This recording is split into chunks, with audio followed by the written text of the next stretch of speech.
का नौजवान, पढ़ा लिखा नौजवान अब इस देश में भगत सिंह बनने की तैयारी में खड़ा हो।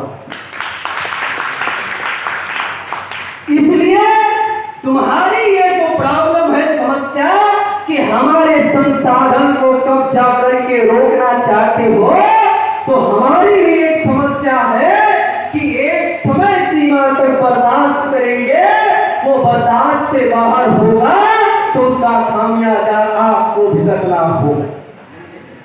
ये सरकार की चेतावनी है।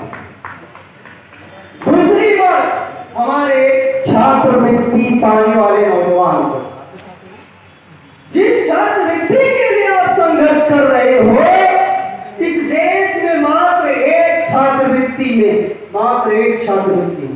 डॉक्टर बाबा साहब अम्बेडकर को सियाजी गायकवाड़ ने उनको छात्रवृत्ति अलाट किया। पता है, उससे पहले किसी को छात्रवृत्ति नहीं मिली थी। एक इतिहास है, नोट कर लेना। सियाजी गायकवाड़ ने डॉक्टर बाबा साहब अम्बेडकर को एक छात्रवृत्ति अलाट की थी, और उस वक्त उस छात्रवृत्ति का कितना अमाउंट था मालूम है? 25 रुपया। सियाजी गायकवाड़ ने लाख रुपया नहीं, करोड़ रुपया नहीं, एक केवल 25 रुपया ही छात्रवृत्ति अलाट किया। और उस 25 रुपया छात्रवृत्ति ने आज भारत के एससी, एसटी, ओबीसी के लाखों करोड़ों नौजवानों का भविष्य बदल दिया। एक छात्रवृत्ति ने आज करोड़ों नौजवानों को छात्रवृत्ति देना शुरू कर दिया। मगर दुखद ये बात है कि आज हमारे देश में 35% नौजवान, युवा नौजवान है, वो 35% नौजवान भारत सरकार के द्वारा 1000 करोड़ रुपया छात्रवृत्ति दी जाती है। अम्बेडकर एक छात्रवृत्ति, आज हमारे देश में 1000 करोड़ से ज्यादा छात्रवृत्तियां भारत सरकार के द्वारा, वो नेट वालों को दी जाती है, पीएचडी वालों को दी जाती है, एनडीआरएफ वालों को दी जाती है, तमाम तरीके से मुस्लिम लोगों को दी जाती थी। वो भी बंद हो गया, उनका जो हाई एजुकेशन में दिया जाता था, खुद बचा नहीं पा रहा।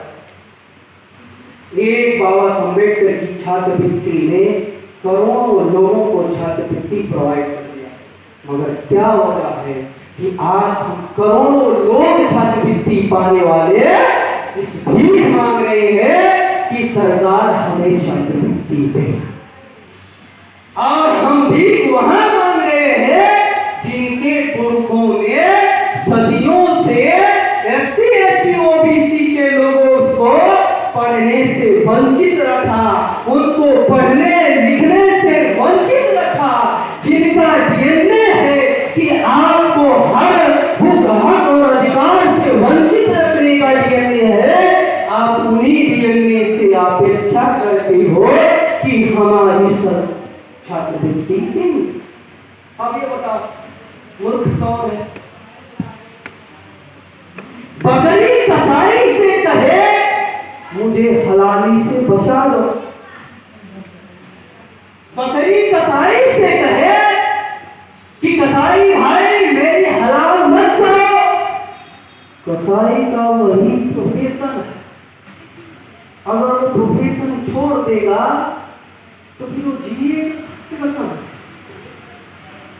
और ब्राह्मण का यही प्रोफेशन है कि आपको अधिकार वंचित रखना, एससी, एसटी, ओबीसी को इस देश के लोकतंत्र व्यवस्था से बाहर खदेड़ देना, उनका यही पैशन है।